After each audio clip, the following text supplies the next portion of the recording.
we have all these skills that we want to build, we want to grow, we want to learn. But the problem is there's so many new systems, tools, and learnings that emerge. It's similar to this one. You're here and you're like, oh, it's another training, it's another learning. Well, there's gonna be so many new trainings that come out between now and the rest of the year. But it's about how you soak in that knowledge. What books are you going to read? What trainings are you going to try? How can you diversify your learning, but do it in a strategic way?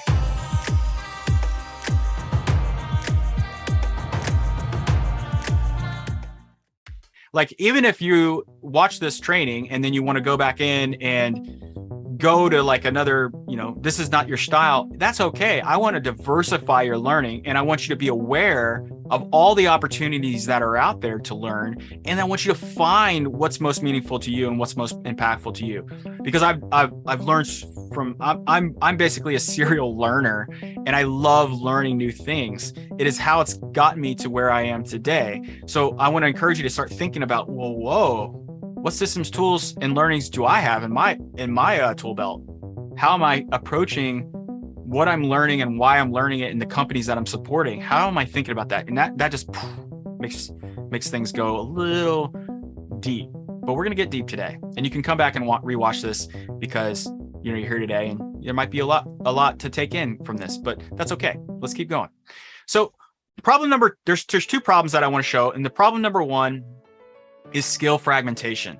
So yes, there are hundreds of tools that you can use, but they're all created. And when you're learning these things without integrating them into your, what are your values? What are your passions? What is your desired lifestyle? Then all these tools just become noise. But if you can align and start thinking about the tools and how you use them and be a little bit more intentional about them, then that unlocks a whole nother level of execution, of awareness, and communication, collaboration, execution. So when we think about creating tools, we have I put as example here, you have like Keynote or a marker or pen or like Figma or Adobe or, even like an AirPod that I have in my ears right now, the templates that you use to do things. You have creation tools, things that help you make things. Right? Think about those things, from an interaction design perspective, from building design strategies to planning your events. You have a series of creating tools. You also have a series of planning tools. Like, okay, well, how do I build clarity for my team?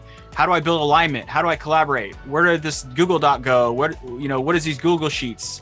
How do I measure success around these things? Like, what's the velocity? What are your planning tools? Then you have communication tools, right? Like Slack and Figma and Asana or Envision or Jira or Notion, like all these things, right, that you use for communication. And then you also have like the chat bots and Discord and LinkedIn and other things that you use.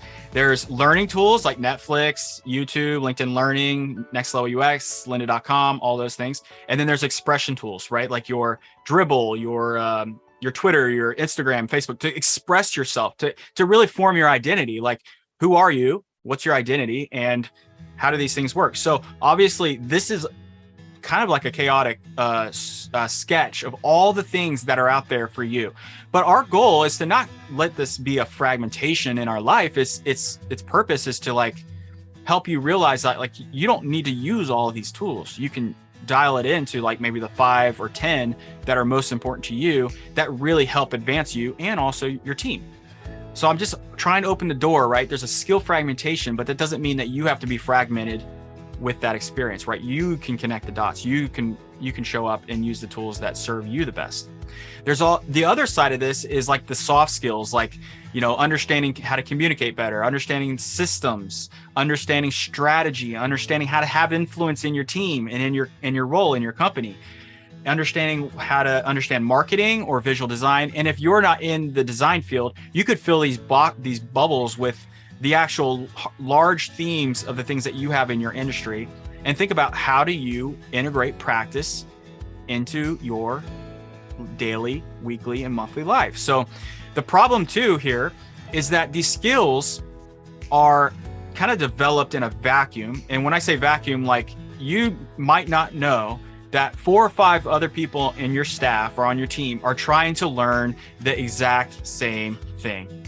what are the 4 or 5 other people that are on my team? What are they learning and what do they know about these things? And if you can share, just even just sharing what you're learning and what you're developing and what you're growing in, it could be a life-changing thing, because now you have a community, you have peers that can help you actually grow. So, and alongside that, you want to think about how you actually integrate this learning. So when I worked in performance management, and I like the, the history of the companies, I've been at Facebook, I've been at LinkedIn, I've been at Lynda, I've been at, Envision, and looking at how performance management is measured. So how do we actually measure performance management, right? The skills and the level that you are and the maturity that you have across these different levels, right? So you're level 1, level 2, level 3, junior designer, senior designer, principal designer. And even if you're like associate in your role and then you have a principal, senior level, like there's all levels in our positions. So, but the problem with all that is like, it's just a way to label like label employees and see what level they are, so we can make sure that we pay them the right thing. Now, this development for these practical applications is going to expand and evolve your entire career. So understanding what's most important to you and your team right off the gate can help set you up for success in the long term of your career. So I've been doing this for 16 years, and I've been mapping these things for a long, long time and practicing these things over. But I got to tell you, like, even when you get to the very top of your role and you're an executive in your staff, you're still working on these things. You're still practicing. And then you're actually probably teaching your team how to do these things. So starting now with understanding the whole ecosystem or getting awareness of it is going to serve you in the long run. So this is, again, gaining another level of awareness about your space, about your ecosystem, about your business, about how it works, what doesn't work, and all the things around it are going to serve you.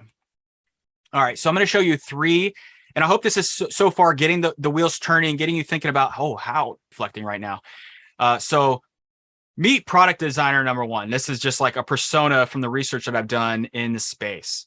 So this designer, and this could also relate to you if you're not a designer, but you're transitioning into one role and you're passionate about the space, but there's dozens of programs, content, and platforms, feeling overwhelmed, right? This is something that happens to a lot of designers coming out of school. It happens to a lot of seasoned pros that have been inside the same company maybe for 4 to 5 years, and they feel a little bit of stagnation. They feel a little bit of lost momentum.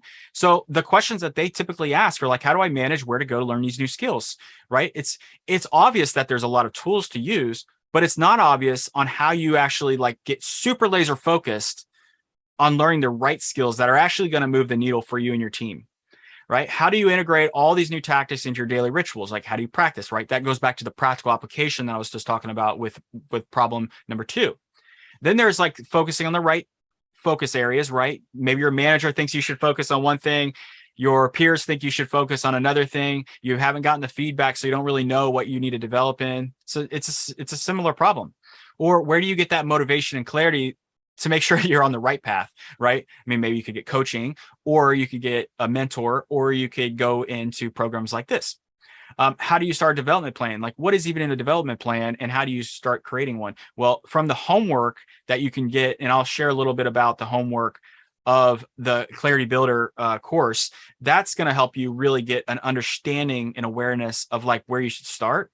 And then how do you get more strategic and intentional about where you show up as a designer? Like, where are the things that you can have the most impact? Where are those things? And these are types of things that we would be asking and learning and developing and working on going through these sorts of programs. But we should have the awareness of how to solve these problems, just, integrated into our flow, integrated in how we can do this.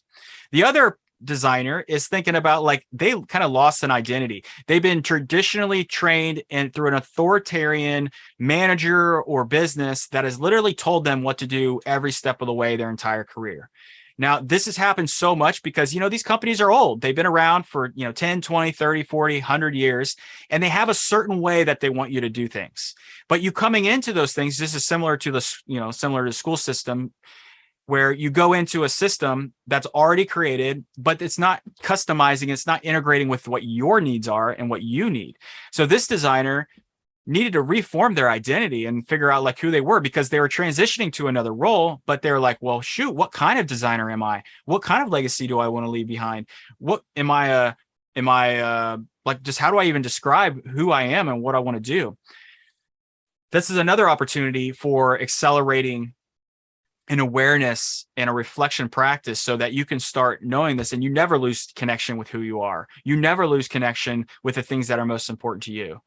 And you got to do this with systems. And I'll talk about those systems shortly. I'm just trying to set the tone for, these are real problems out in space. And you might have tapped into one or two of these problems, or maybe not. Maybe the next persona will be your persona. But like these sorts of things are happening all the time. And even, with COVID and people losing jobs and people getting laid off because of the recession, thinking about, well, how am I going to compete, or how am I going to get that role for that next position? Well, are you learning? Are you growing? Are you still developing? But not making it into a thing like, oh shoot, now I need to learn. Now I need to do this. It needs to be a part of your lifestyle, your learning lifestyle, the things that serve you the best. This is a part of like making learning and personal development a way of life is incredibly important, because this impacts you the most every single day. So waking up and knowing what you're going to do is an incredibly important thing.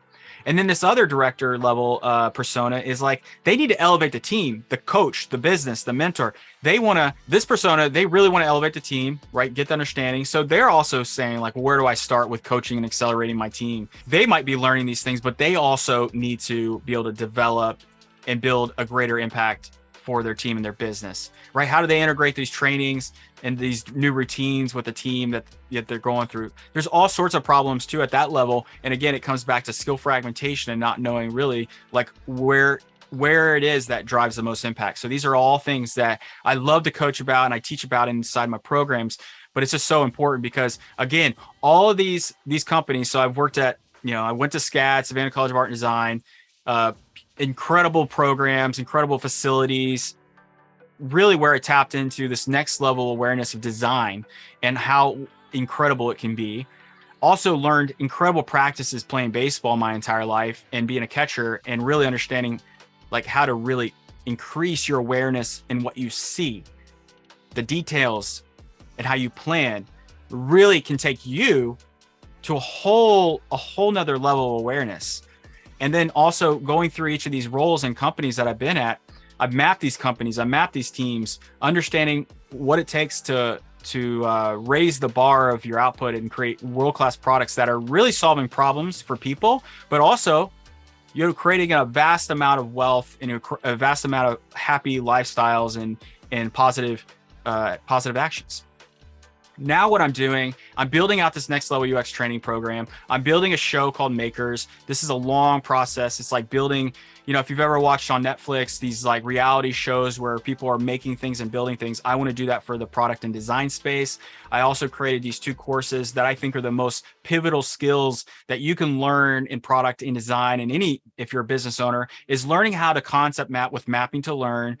Also learning about action planning, which is just basic planning skills. Because again, in design school, they're not teaching you how to plan. You got 10,000 things to do, but you're not getting taught about how to integrate those skills and those practices to be able to really, okay, you got 4 weeks. How do you work yourself backwards? How do you do backwards planning? How do you make sure that you have the really clear goals and outcomes and milestones and actions that you need to take? That's what action planning is. And then a career accelerator is more that one-on-one for me. And if you want like high performance coaching one-on-one, Career Accelerator is where you get that. And then also I'm head of product and design at Growth Day right now, where we're building the world's biggest all-in-one personal development app that basically has tools, community, and live coaching and content all in one place. It's pretty epic. I use it every single day. And I also use it to journal, which I'll talk about later, because remember, journaling is about that. And I dropped this earlier when I was talking about Practical UX Weekly. There's 70 episodes in here. If you really want to just ramp up your awareness and practical application of design, this is a good course for you.